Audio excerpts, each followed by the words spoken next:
All right, welcome everybody. I would like to continue with our course on computer networks, and today we're going to talk about routing algorithms in the internet.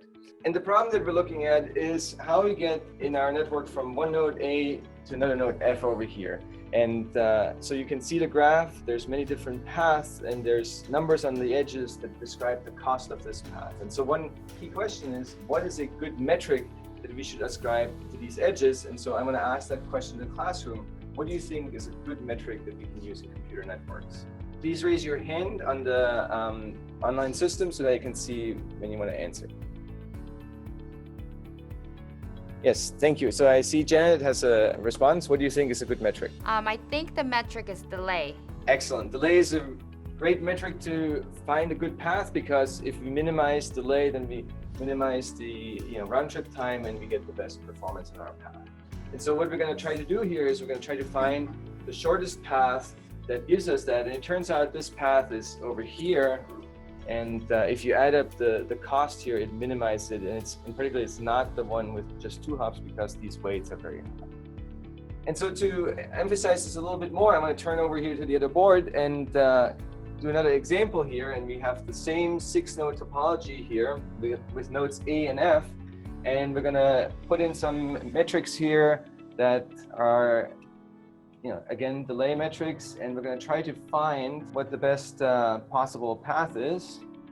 And what I would like you to do is go up to the board and draw in the best path in this particular case. And so, Janet, could you please go to the board and do that?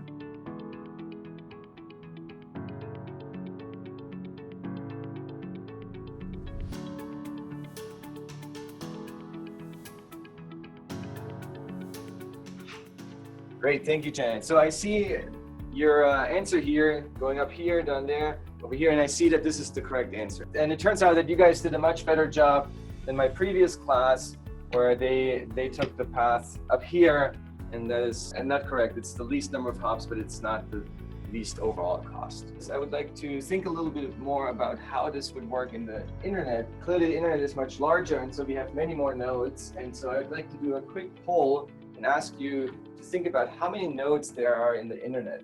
And the choices that you have here is millions, billions, trillions, and infinite. And so I'm going to start the poll, and please go ahead and submit the answer that you think is correct.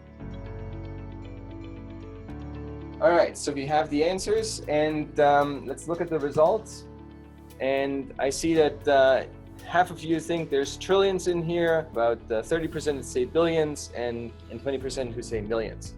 So millions is, it's a large number, but clearly there's, many more people on the earth, and there's in the order of a billion. And so most people have a computer, which counts as a node in the network. And so this is too small. Billions is roughly right, because there's, as many nodes as we have humans. Trillions is a lot. That would be 1,000 times as many. So now that you've seen the complexity and the size of this problem, let's think a little bit more about this. And so what I would like to do now is I'd like you to break out into the discussion groups that we have pre-assigned.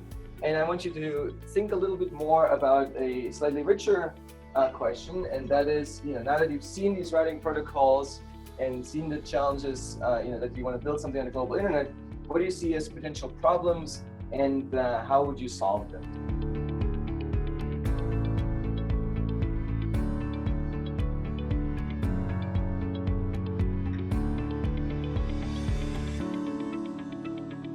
So I see that we've gotten the responses here, and so let's look at what the suggestions are. Security and performance, as somebody suggests, is really important. That's the large system that's used by many different people, and so you want to make sure it's protected from attacks.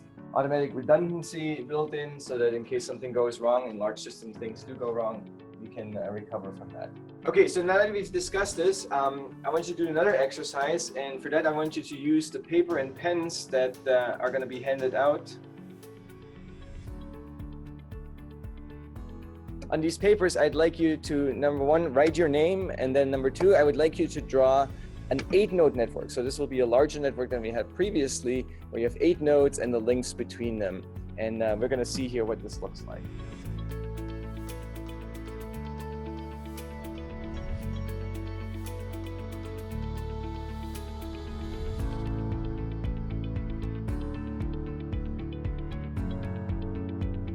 Right, and so I see that your solutions are coming in here. I can see that this is, there's 8 nodes here. Janet, good job. And here are the links that connect them. And so, Janet, you've already marked nodes A and F. And so could I ask you to just draw any path between those 2 nodes in there, just so that we see that in a larger network, it actually is more complex than what we had previously. And so now we can see what you're drawing over here. Node A is trying to reach node F, and yes, it's there. Excellent. So we see that path here. Very good. And we can see that there's other solutions here. And so 8 node networks may look like that. They have many nodes, fewer links here. Thank you, Alex. An interesting topology that also is an 8 node network. All right, so this concludes our lesson today. I thank you for your active participation. I hope you learned something, and I'm going to see you again next week on Tuesday. Bye. Bye.